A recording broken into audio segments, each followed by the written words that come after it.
A canvas rubber-coated jacket and wore day boots, which only went up to your knee. And at night, you wore boots that pulled all the way up to your thigh. And I had a metal helmet at that time. Somebody borrowed it and never saw it again, so I didn't get to keep that. And then they progressed to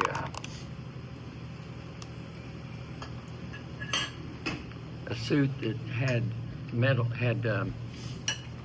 cloth that was heat treated with insulation. And when that happened, your day in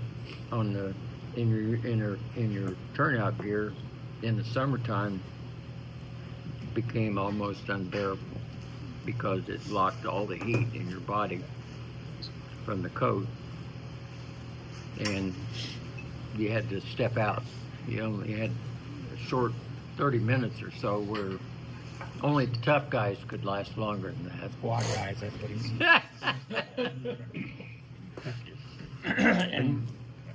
and when I went on, we didn't have any breathing apparatus except for a device called Chemox, which had a canister, and all it was a rebreather. And when we first got our Scott Air Packs, or whatever they called them at that time, they were a steel cylinder and weighed about 60 pounds just to put your pack on. And there were only 2 on each apparatus. And the old timers used to tell you that we can take smoke, you can't do that. So we don't need these masks. Tell them about your first fire. You were sucking the carpet. With the what? When you were sucking the carpet. Oh, first building fire, they were putting Interstate 70 and 65 through the city at that time, so there were a lot of fires. And I'm at Station 3, and I'm in this building on fire, and I'm crawling on the floor, pulling up matchsticks out the floor trying to get air. And these old timers are standing up, walking around with nothing on, smoking a cigarette. And I thought, have I got the wrong job or what? But you learn, and a lot of those guys didn't live long after they retired because they almost everyone smoked at that time. And there was no fitness regimen of any type. There were chiefs that tried to make a physical fitness program, and one guy designed the program, and then the chief didn't follow through on it and didn't make anybody pay attention. So there were a lot of guys that were really overweight that shouldn't have been on the street. But there's still politics in every department, no matter what.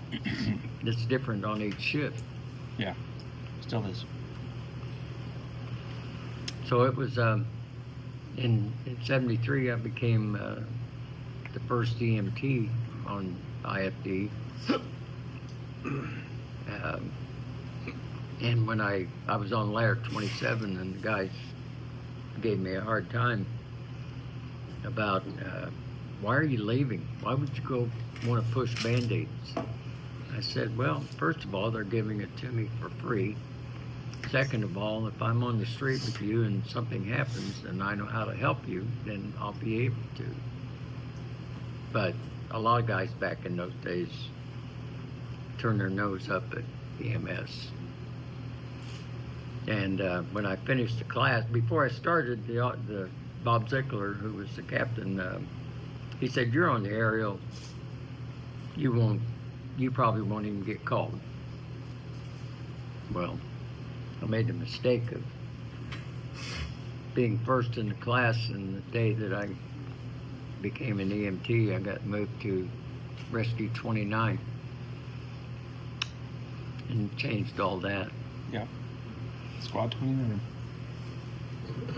So I had a good career. When had a number of stations. My first promotion to lieutenant was at Engine 9 at Station 1 because the city had shut down Engine 9, but they still had it in service, and we all ran out of the same station on 10th Street. Mm-hmm. And one day the chief called and said, "Bring your chauffeur and the apparatus to the shop and don't mark out of service." And when we got there, there was a Suburban sitting there with Rescue 1 on it. And he said, "Take gear off of the engine that you need, go back to the station, and when you get back to the station, mark Engine 9 out of service, Rescue 1 in service." And it was on Labor Day weekend. So nobody could complain, nobody could do anything until Tuesday. So I met a number of people that I'll never forget, and some that I don't care if I ever remember. That's still true now. And finished my career at Station 20 on Ladder 20 that used to be Ladder 25. That's another brilliant move that the city did. They decided to close Ladder 5 and move Ladder 25 to Station 20 using Ladder 5 rebadged as Ladder 20. And everybody in Ladder 5 had to rebid. They didn't get to go with the apparatus. Right. And there was a lot of anger there too. So that's how it continues. It's the same job, different people, different places. What was your first paycheck? Well, my starting pay was $6,800 a year. And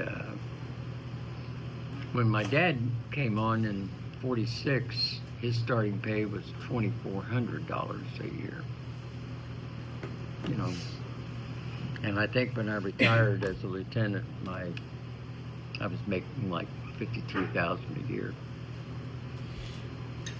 So I'm making, and I've been retired 30 years, or 6 years, and I'm probably making more on my pension than I was full-time on the fire department as a lieutenant. Were there any significant runs that stand out for you? The fire downtown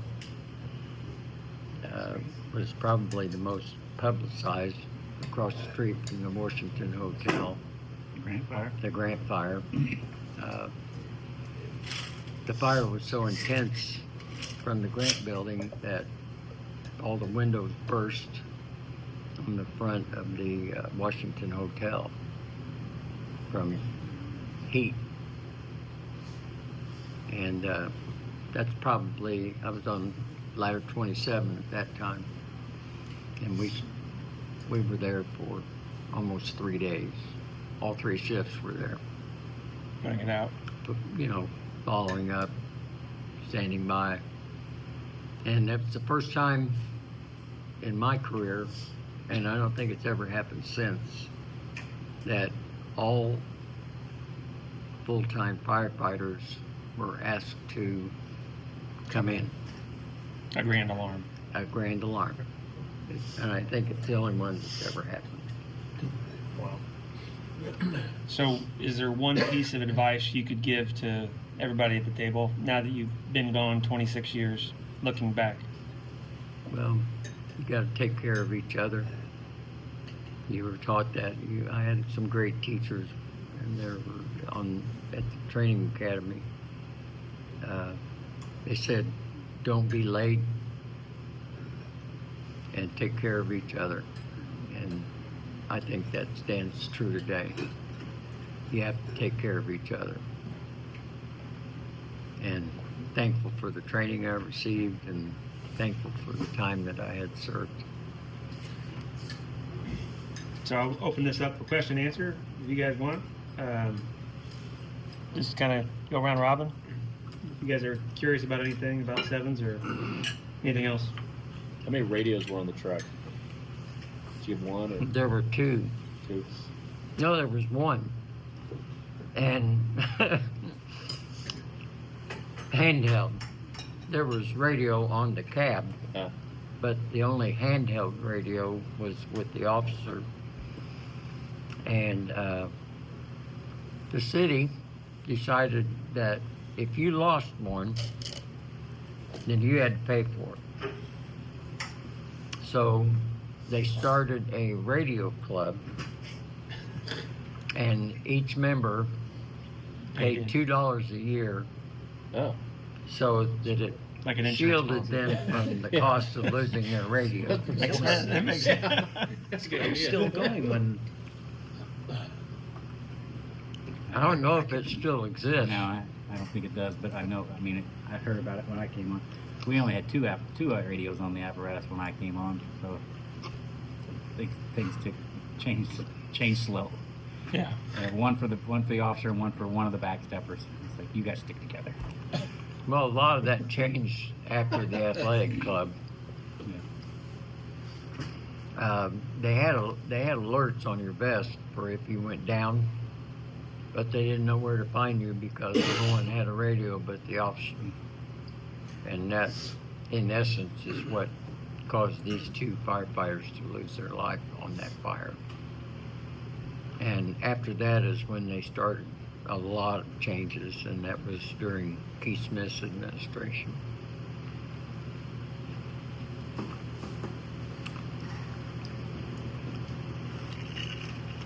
What two squads were in service then? 7s and 14s. Only two. And That's all.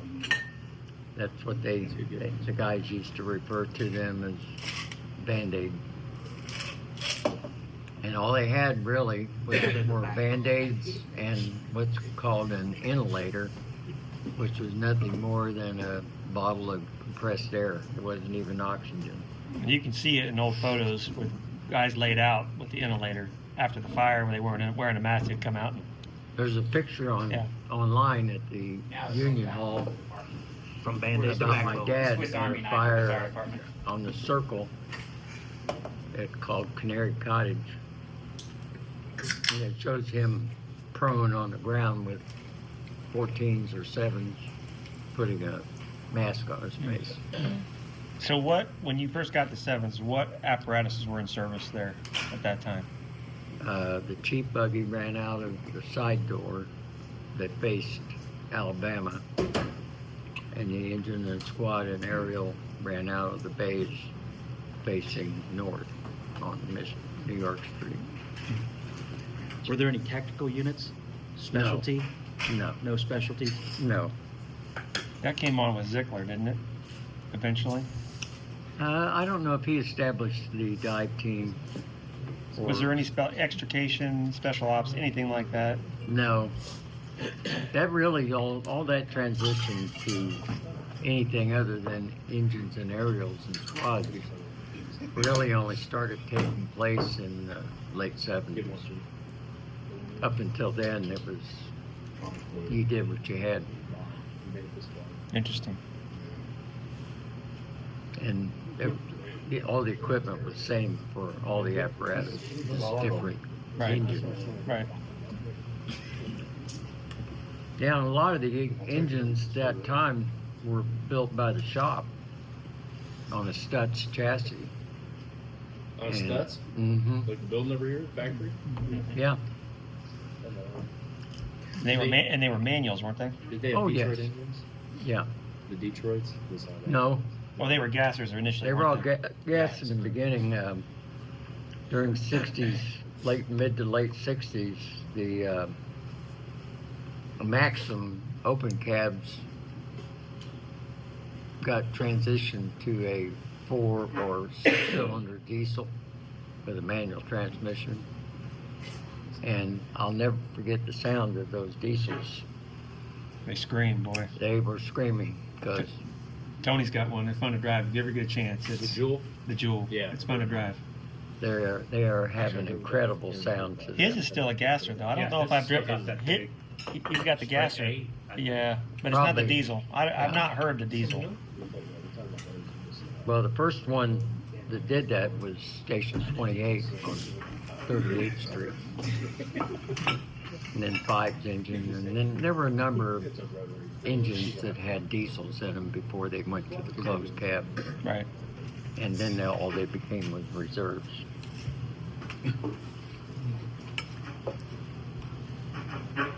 What was the best way to keep beer cold in 1969?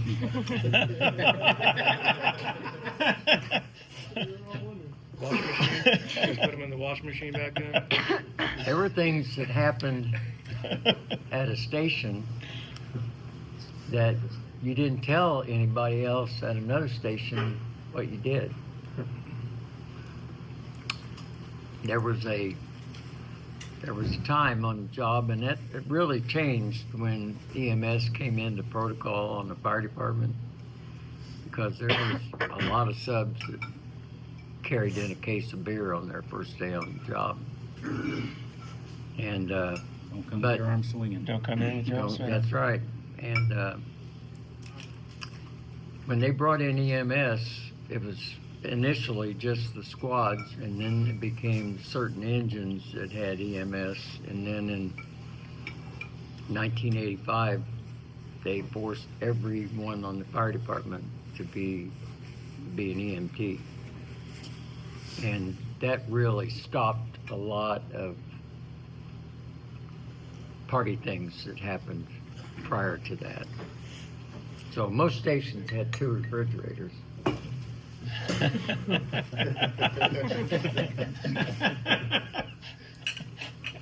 At Station 7, there used to be a room in the basement where they played cards. And I got sent to go get a case of beer. We can't have this recorded so that the city knows about it. Okay? I think statute of limitations are passed. So I go to the liquor store and bring this case of beer in, and they said, pull into the alley and tap on the coal chute bin. And I did that, and the coal chute opened up, and 2 sleeves with 2 white-coated, white-shirted sleeves reached in to take the beer. Now, at that time, the credit union was on the 3rd floor Yes. of headquarters. And there were only 3 people that worked at the credit union that time, and it's still today, the value of the credit union is that if you need money, you call the credit union, and they'll either have it for you to pick up, or they'll let someone else come and get it for you. At least it was then. It's probably changed now. It was a federal credit union at that time, and then it changed to the credit union that it has now. But the credit union was a wonderful thing because they took the money out of your check before you got it. So it created a little reserve for you. Tell us a little bit about the cancer that you've had post-employment. I really wasn't treated for my cancer until after I was out of the fire service, but it's related to being in the fire service. There were at least 7 guys at that time at Station 20 that had either throat or neck cancer like I had. And the two, Don Dyer was on the other shift, and I was on the aerial, and we both were treated for this. And his happened while he was on, and mine happened after I was off, but they were the same kind of cancers. Super rare. Yeah, Parotid. but there were a lot of people that fell out of the loop as far as taking care of themselves and using facilities that were available to them that met situations that they shouldn't have been in. That's why you gotta clean our hoods. All that skin on your neck, it's real susceptible to it. Well- The soot and everything else, and that's what happens. You know, you get these nasty cancers right there on your neck, and it's an easy way to prevent it by keeping our hoods clean. They first issued hoods to you, and you got a hood, and you wore that hood on every run until it got so dirty that you had to wash it. And I think that that's probably related to the environment that we were working in and the environment that we lived in. Asbestos. Do I have any other questions? Keep you too long? Thank you for coming. Thanks for Yeah, coming thank in. you, sir. Appreciate it. Yep. It's always good. What was your favorite day? Like your favorite day that you can remember that you had of your whole career? If you had Getting one. my letter to be promoted to chauffeur. And then finding out that I wasn't going to drive. That's probably the worst and the best. Congratulations, you're a chauffeur. You don't get to go anywhere. You had to earn chauffeur back then. Oh, though. It was yeah. a promotion. It's not just like anybody can just sign up for it and be a chauffeur Right. now. Yeah, those guys are idiots. Whatever you say. Those guys were merit chauffeurs. Yeah, they were real. I got your man right here. So I once, bet they knew where to once you park got the promoted ladder. to chauffeur, they could take the city anywhere they want to. Is that how that works? Yeah, you could, Damn it! once you got, they assigned you to a position when you became a chauffeur. And then, after you were in it for a period of time, you could change out and request to go to a different station. But when you were promoted, you didn't have a chance. You didn't have a choice of where you were going. If you were engine 7 and you got sent to engine 32, that's just the way it was. And you had to work your way back to where you wanted to go.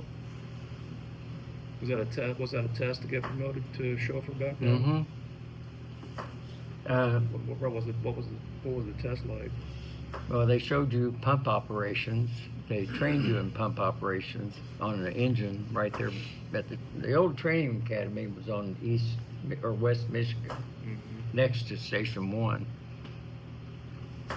That's another unusual thing. When I was signing up to go in the fire department, there was you had to put in a request, and then you had to go through a physical, and then you had to do a series of evolutions to see if you could do it. And one of these evolutions, and this happened on Palm Sunday of 1968, you had to climb the aerial 85 feet at a 15-degree angle, and they didn't specify what clothes you wear. And there was no rope, there was no safety rope if you fell off or couldn't do it. Anybody that can't climb on air. So you had to climb to the top of the aerial, and then this day that I did this was Palm Sunday, and the skies were black as coal. The wind was about 40 miles an hour, and this ladder is shaking like this, and we're climbing up this ladder to wave our hand and come back down. And some guys did it. One guy did it. He was wearing a three-piece suit and had black leather shoes on and climbed that aerial. And there were some guys that didn't make it through that. They couldn't go. They couldn't make it to the top. And I had a thought about that about 2/3 of the way up, and this thing's moving and wind's hitting me and rain's hitting me. I thought, do I really want to do this? But I made it through it. So I think that's how it should still be done. Just put some, no rope, just some sense of, you could die. Right. Which is true. And we don't really care, because you're not even on the job yet. that's right. Sign here. Yeah. Sign this waiver. Sorry. You would have had a job if you wouldn't have fell. There's a job Yeah. up there. All you gotta do is go climb up there and get it. Yeah. And down. And down. And down. The safe way, not the fast way. But it's a wonderful job, and I'm so thankful that I have it, and the camaraderie of the people that you spend 1/3 of your life with, and a lot of times played ball with afterwards on your day off. And, the camaraderie of the job is really, really special. And if you don't acknowledge that this is available to you and you just sit over in the corner and don't participate, then it's a great loss for you. I agree. And it's a loss to the people that work with you in the value of having you there when you're not worth being there. So it stays the same, just different people.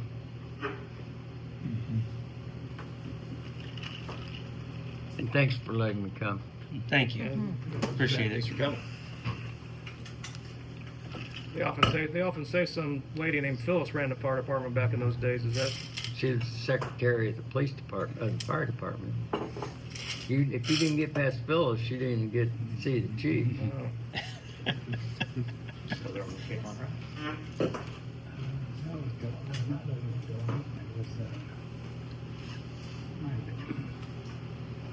Well, the chief's office was on the second floor, adjacent to the living quarters, which is the sleeping quarters at Station 7. And there was a door that went from headquarters, so to speak, to the bedroom and the pole. So the chief did whatever they wanted. This is a story about a chief. His name was Boots Hutzel.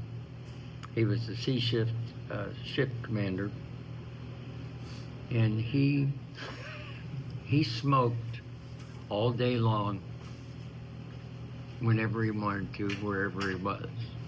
And we all sat at a big table like this at Station 7, and the subs had to sit over here at this table. Todd's like, yeah, let's get that. They had to sit over here at this table facing the wall. Yes. So I have no problems with any of this. someone invited the mayor to come and have breakfast or lunch with us, okay? So it's a full pack, everybody's there.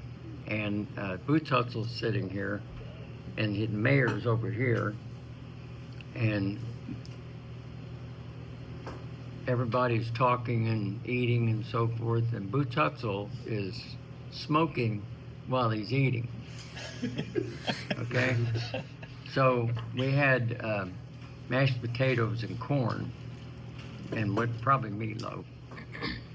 And he never missed a stroke.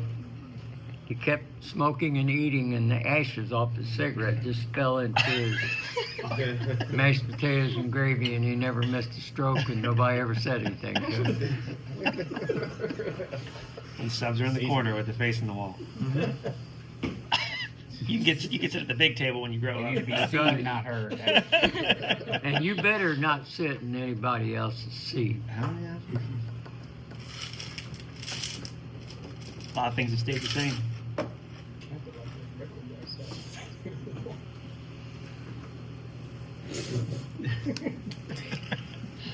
Couple seats here like that. So after lunch, I'd like to just get a quick picture with him if we can, and then we'll call it it. Swiss Army Thanks. knife's Oh, probably if going to be you're on the back, run. when you get back from this run. Sure. Thanks, guys, for letting me come. Thank you, sir.